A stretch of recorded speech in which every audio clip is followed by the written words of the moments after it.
Bonjour à toutes et à tous, j'espère que vous allez bien. Si vous voyez pour la première fois, je m'appelle Thierry. Sur la vidéo d'aujourd'hui, je vais partager avec vous une opportunité de business en or à saisir rapidement. Donc restez jusqu'au bout de la vidéo afin de savoir de quelle opportunité il s'agit. Sur la chaîne, je parle d'entrepreneuriat et d'investissement en Afrique. Car je reste persuadé que c'est en entreprenant, en investissant qu'on peut développer notre continent. En investissant massivement sur le plan économique que le continent peut se développer. Sur la chaîne, je valorise et je vulgarise les produits terroirs africains. Je valorise tel que nos mets et nos cultures et nos épices. N'ayez pas honte de partager nos mets et nos épices au restant de notre communauté. Si j'ai créé la chaîne, c'est afin de valoriser les cultures vivrières, les cultures de rente, ainsi que les cultures forestières non lignes. Le but de la chaîne est ici de vous partager mes astuces et techniques business, de vous partager mon mindset, afin de vous aider dans vos réalisations ou dans vos futures réalisations. Si c'est des thématiques comme ça qui vous parlent, n'hésitez pas à vous abonner en appuyant sur le petit bouton rouge, en validant la cloche, afin de ne pas manquer les prochaines notifications. Si vous l'avez déjà fait, je vous dis merci.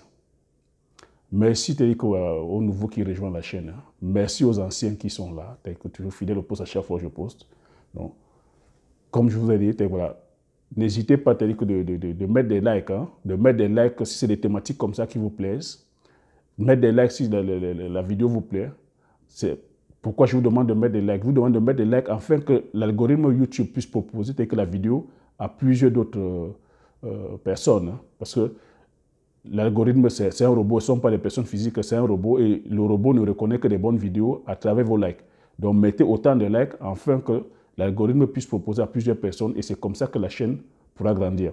Donc, merci déjà à ceux qui le font déjà d'avance et c'est grâce à vous que la chaîne pourra continuer à grandir. Donc, je vous ai dit que voilà, je parle beaucoup plus sur les thématiques agricoles. Ça, pour l'instant, c'est le levier que j'ai choisi car je reste persuadé que c'est en entreprenant massivement sur le plan agricole, que l'Afrique aussi connaîtra son émergence. Donc, je suis sur les spéculations, produits du terroir. Là, je produis présentement la culture du palmier à huile, je produis avec le poivre de Pendial, le Njangsang, le Mpébé, la cola communautaire, la petite cola. Et je vous ai dit, la mission ici est au final de créer une marque spécifique à moi. Mon but aussi est ici de venir vous partager mes astuces techniques business, afin de vous aider. Je mettrai des formations, je vous ai dit, je ferai des formations, mais plus tard. Mon but aussi de créer une ferme école sur le site. Donc, pour celui ou celle qui me découvre pour la première fois, c'est ça la mission, c'est ça ma mission. La mission Agripreneur Business, c'est ça la mission, le but de la chaîne. Donc, fin de la parenthèse. Donc, je vais rentrer dans le vif du sujet. Le thème aujourd'hui, c'est une opportunité de business en or à saisir rapidement. Donc, c'est quoi l'opportunité?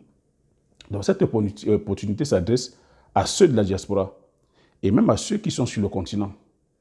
Il s'agit ici de la création, des boutiques africaines, des boutiques alimentaires, donc des boutiques alimentaires africaines.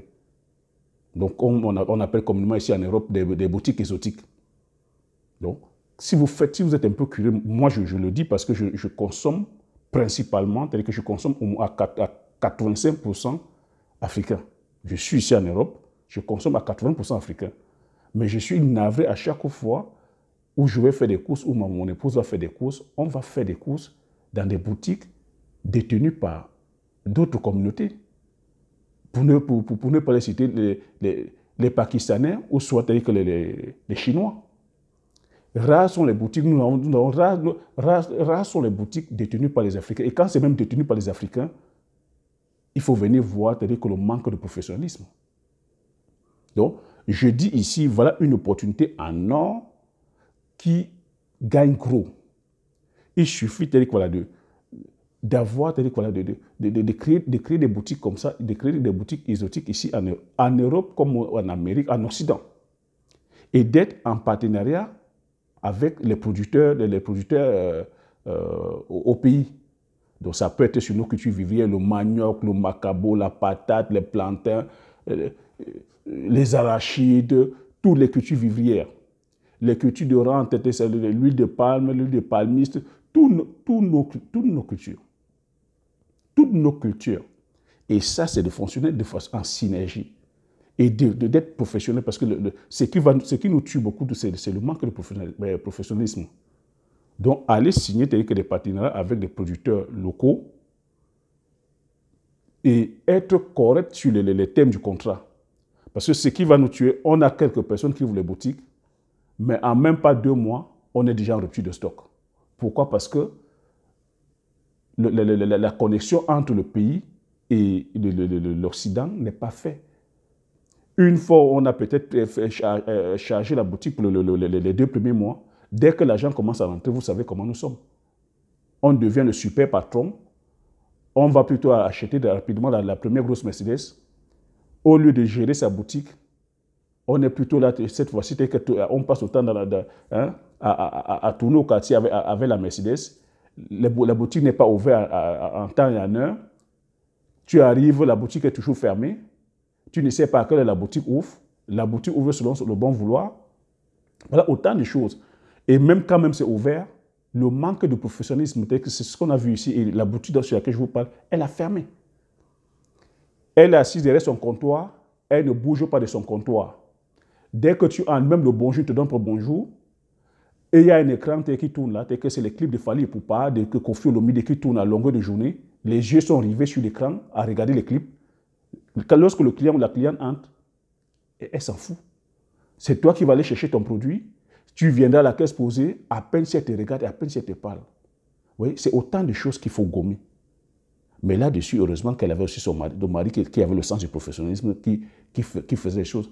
Tu te rends compte, le congélateur où elle a mis les poissons, où elle a mis les différentes et compagnie, tout ça, c'est là-dessus qu'elle pose encore des gros cartons de marchandises. C'est toi qui vas arriver, va enlever les cartons de marchandises sur le congélateur pour aller chercher ton attiqué. Aucun sens du professionnalisme. Donc, c'est des choses comme ça qu'il faudra gommer. Et ne pas faire l'erreur aussi de faire de ta boutique un débit de boisson. Ou même si que tu vois la boisson, c'est importé. Mais chez nous, lorsqu'on crée ces choses-là, en même temps qu'on vend l'aliment, on fait l'alimentaire, et en même temps, ils vendent l'alcool. Et c'est là-bas que les gens viennent s'agglutiner, à boire, à saouler, à faire des bagarres. Ça ne donne pas une bonne image de l'Afrique. Ça ne donne pas une bonne image de notre shop.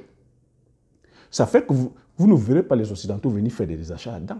Parce que le but aussi ici, je vous ai dit, ce n'est pas de rester dans l'autarcie, c'est de pouvoir aussi faire partager, c'est-à-dire que voilà, partager nos mets et notre culture, que nos différents mets aux autres communautés. Donc, vous voyez que si vous venez, que au même endroit où vous vendez l'alimentaire, vous buvez, et les mêmes personnes font les bagarres, vous n'allez pas intéresser que la communauté, que les autres communautés à venir déguster ou à venir découvrir votre alimentation, ou votre nourriture, ou vos différents mets. Donc, c'est des erreurs à ne pas faire. Moi, je dis, voilà un business en or à saisir. Il est aberrant qu'on soit africain et qu'on soit nourri par les Pakistanais et par les Chinois. Et je vous dis encore, celui qui vous donne à manger vous contrôle. Celui qui contrôle l'alimentaire vous contrôle. Et c'est des gens, ils vous vendent un truc comme le boblo. Ils ne savent pas c'est quoi le boblo. Ils mettent le boblo au congélateur, ça reste même 2 ans. Tu viens prendre un boblo de 2 ans qui n'est pas frais. Lui, il s'en fout, il fait son business. Or que le boblo, c'est nous. Vous ne trouvez pas aberrant qu'un Chinois soit en train de vous vendre le Jiangsang. Tu te dis, tu veux le Jiangsang? Vous ne trouvez pas aberrant qu'il vende le pébé? Vous ne trouvez pas aberrant qu'il vous vende je sais pas moi, qui vous vend les rondelles? Vous ne trouvez pas aberrant qu'il vous vende je sais pas, nos différentes épices du terroir qui ne sont pas telles que dans leur territoire? Moi, je trouve ça aberrant. Donc, c'est un business comme ça à saisir rapidement, tandis que des mains des autres communautés, afin qu'on puisse approprier ce qui nous revient de droit et qu'on reste professionnel. Parce qu'il faut qu'on se dise la vérité, nous manquons le sens du professionnalisme. Parce que si le Chinois et le Pakistanais prospèrent dans cette histoire, parce qu'ils sont professionnels. Tu le verras, ils sont là dans leur shop, ils sont serviables, ils sont courtois, ils viennent servir le client. Je vous ai dit qu'un entrepreneur, c'est celui qui est au service des autres. Mais nous, les Africains, nous n'avons pas le sens d'entrepreneur. On pense qu'être entrepreneur, c'est faire le koukouma, être le boss et qu'on on te ventile. Non, l'entrepreneuriat, c'est être au service des autres. Et quand tu fais ce choix-là, tu te mets au service des autres. Qu'il soit petit, qu'il soit grand, tu te mets à son service. Tu le sers. Et c'est en servant les autres que tu gagnes ton argent. Donc, un entrepreneur, c'est celui qui a le sens de l'humilité.